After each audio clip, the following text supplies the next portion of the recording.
Can you imagine going on a trip for 5 years to faraway places with no telephone communication to your family and friends? This is similar to what a scientist by the name of Charles Darwin did in 1831. He and a crew of 73 men set sail from England with the goal of exploring the world. What unusual things did Darwin see? What did Darwin witness that made him think differently about how plants and animals change over time? How did he develop his extremely important theory of natural selection? During the next few minutes, we're going to explore these questions and others. But first, let's begin by studying some of the ways people thought about the history of plants and animals before Darwin.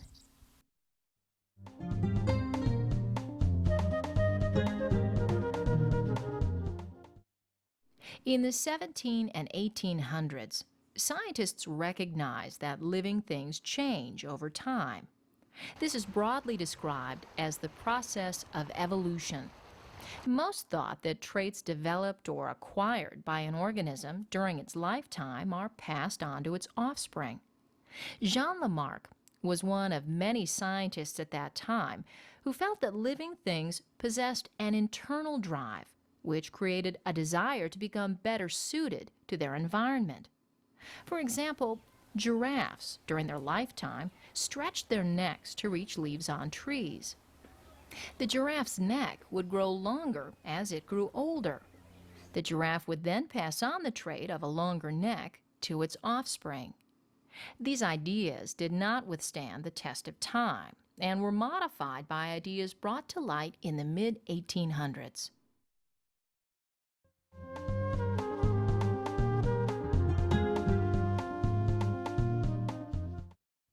On December 27, 1831, Charles Darwin joined an around-the-world expedition on a sailing vessel called the HMS Beagle.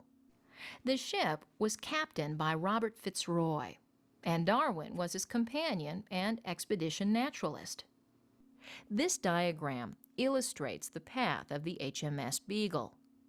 The ship set sail from England with the purpose of charting the coastline of South America, as well as some of the islands in the Pacific Ocean. The trip, originally planned for 2 years, turned into a 5-year journey around the world. Darwin saw a wide variety of plants and animals and collected hundreds of specimens to bring back to England. On his journey, Darwin read The Principles of Geology by Charles Lyell. Building upon the previous work by another scientist, James Hutton, Lyell proposed that Earth was very old and had been slowly changing for millions of years.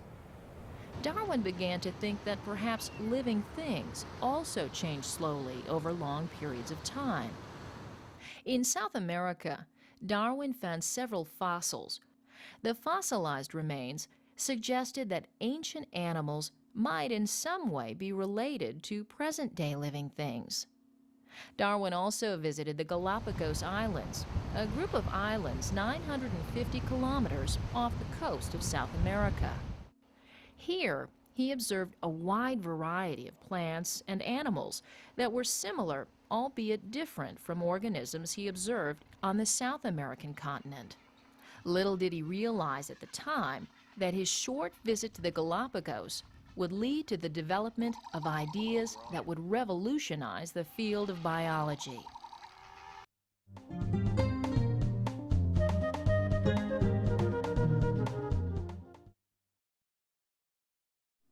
Upon Darwin's return to England in 1836, he spent a great deal of time going over his notes and collections that he obtained on his trip. He also spoke with Charles Lyell about the notion that geologic change is an extremely slow process. Darwin felt that such changes in Earth's geology over long periods of time also influenced animal and plant life. John Gould, an ornithologist, was also quite helpful. Darwin asked Gould to help him identify some of the different bird specimens he brought back from the Galapagos. Of particular interest were many small birds, which Gould identified as 13 separate species. Gould pointed out that the birds bore an amazing resemblance to birds found on the South American continent, some 950 kilometers across the ocean. You decide. What did this information suggest?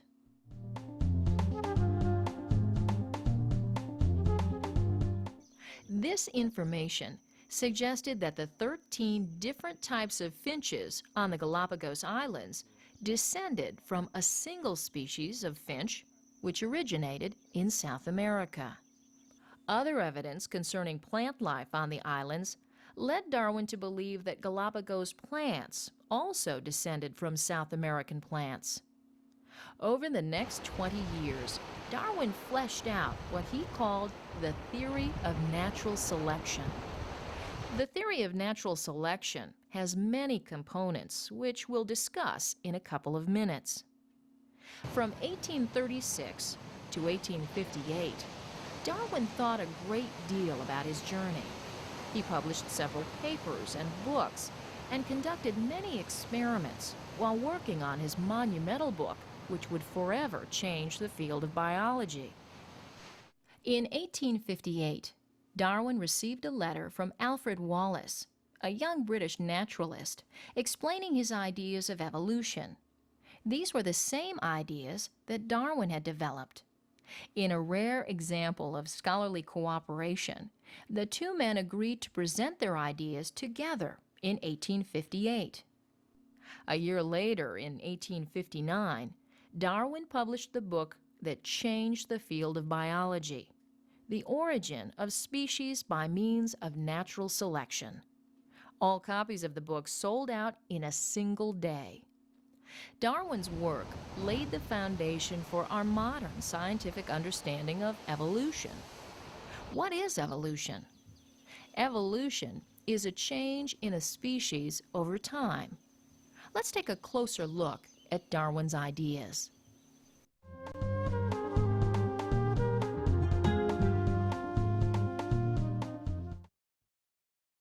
Darwin proposed that evolution occurs by a process called natural selection. Natural selection occurs when individuals within a species survive because they're best adapted to their environment and pass these favorable traits on to their offspring. Another way of putting this is that a living thing that has inherited the best tools to survive in their environment, whether it be strength, speed, coloring, or any other characteristic, will be able to live and pass on these traits to its offspring. And it's the environment, or nature, which is the driving force influencing the selection of those surviving individuals. A different process, called artificial selection, has been practiced by humans for centuries, with various types of plants and animals. In the process of artificial selection, certain desired traits in living things, such as milk production in cows or strength in horses, have been intentionally selected and bred. But in natural selection, it is nature which determines the traits which are best suited for survival in a given organism. Let's take a closer look at some of the components of the theory of natural selection.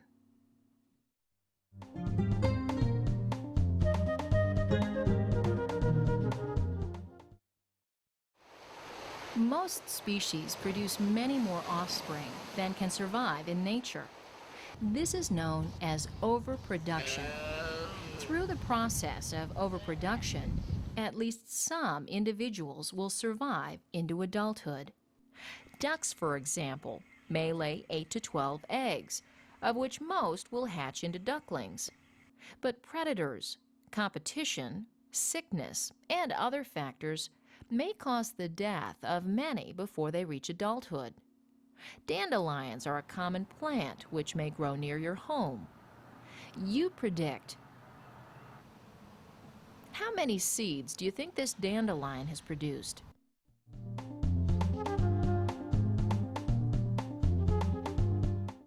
It's produced 311 seeds, of which only a few may germinate and grow to an adult. This, too, is an example of overproduction.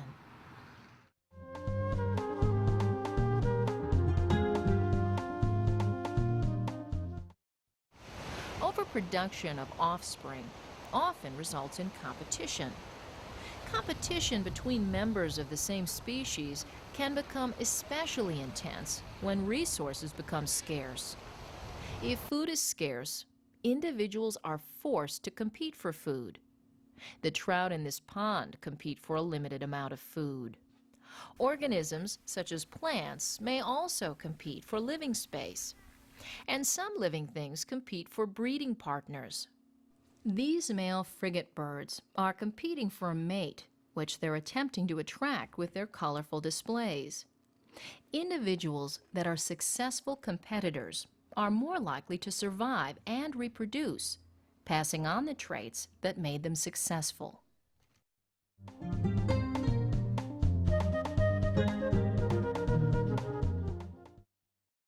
You compare. Are all these iguanas identical?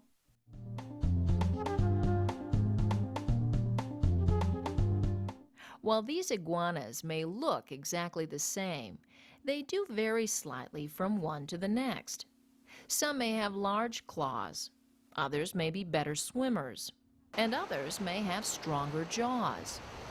Variation is the term used to describe differences in traits or characteristics within a population. People also possess variations. Let's see why variations are important in the process of natural selection.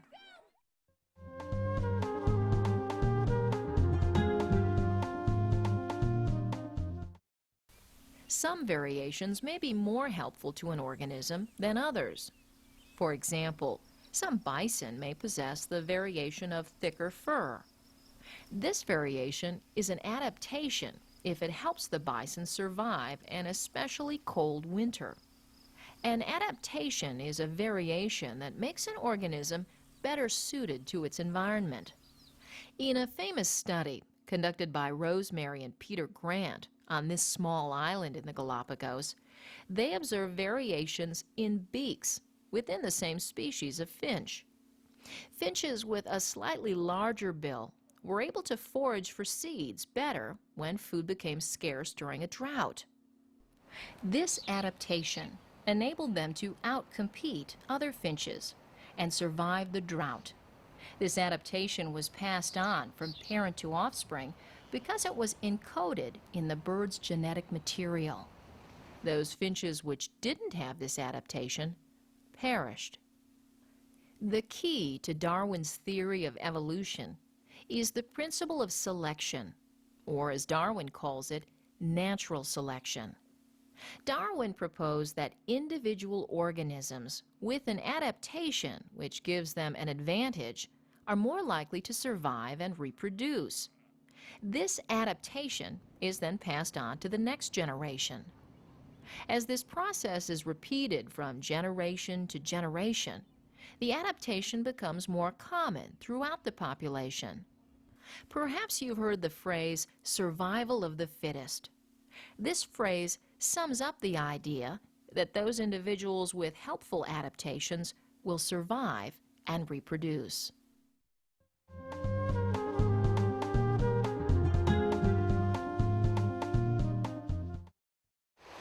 The factors of overproduction, competition, and adaptation are the components for natural selection to occur, and over time can result in the formation of an entirely new species. Speciation is the evolution of one or more new species from a single existing species. One of the most important factors promoting speciation is isolation. Isolation is anything which prevents groups within a species from breeding. Geographic isolation occurs when a population is divided by a natural barrier, such as an ocean. The Galapagos Islands are geographically isolated from the mainland of South America. separated by nearly 950 kilometers of ocean. This makes the Galapagos an incredible place for the process of speciation. There are over 300 endemic species of plants and animals in the Galapagos. This means that this is the only place in the world where they are found. The flightless cormorant, endemic to the Galapagos, most likely evolved from a cormorant which flew from South America. Over time, these birds lost their ability to fly because flight was not necessary. They could catch fish underwater by swimming after them. As we already mentioned, there are 13 different species of finches found on the various islands in the Galapagos. Scientists believe that the finches speciated or evolved from a single species of finch. This diagram illustrates the way some scientists believe that happened. These finches provide us with an excellent example of the process of something called adaptive radiation. Adaptive radiation is the process by which a species evolves into a number of different species, with each occupying a new environment or niche.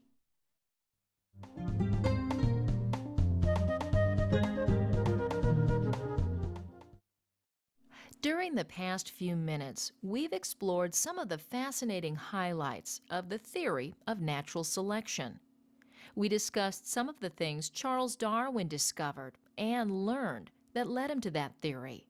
We delved into the specific components of natural selection, discussing the concepts of overproduction, competition between organisms, variation among living things of the same species, adaptation, which makes living things better suited to their environment, and the selection of the fittest organism by nature.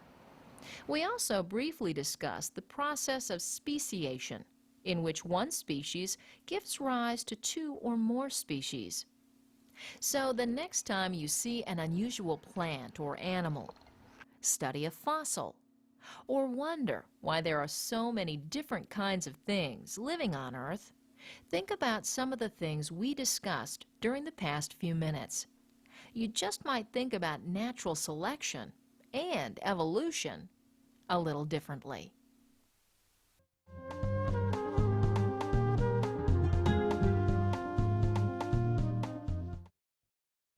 Fill in the correct word to complete the sentence.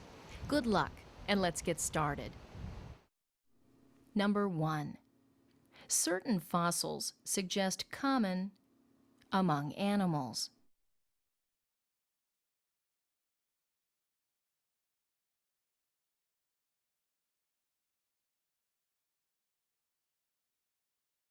Number 2. Charles Lyell proposed that Earth is very.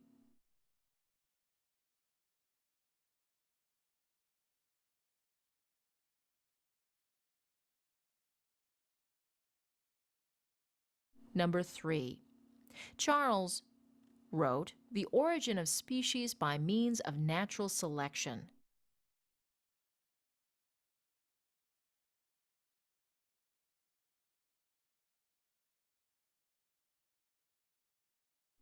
Number 4. Darwin and Wallace developed the theory of by natural selection at the same time.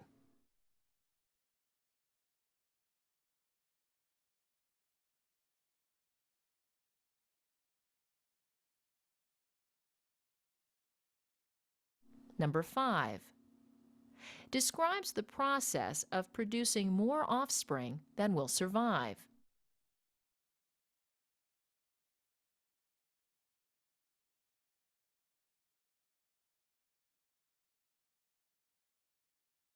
Number 6. Organisms often, for food, mates, and living space.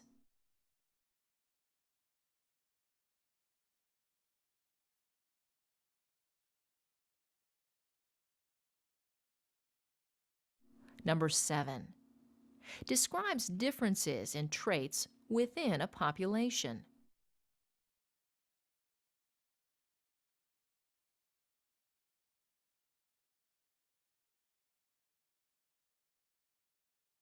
Number 8.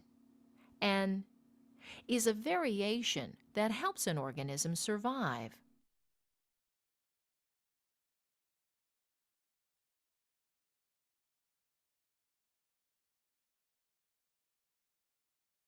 Number 9. In the process of natural selection, determines which organisms survive and reproduce.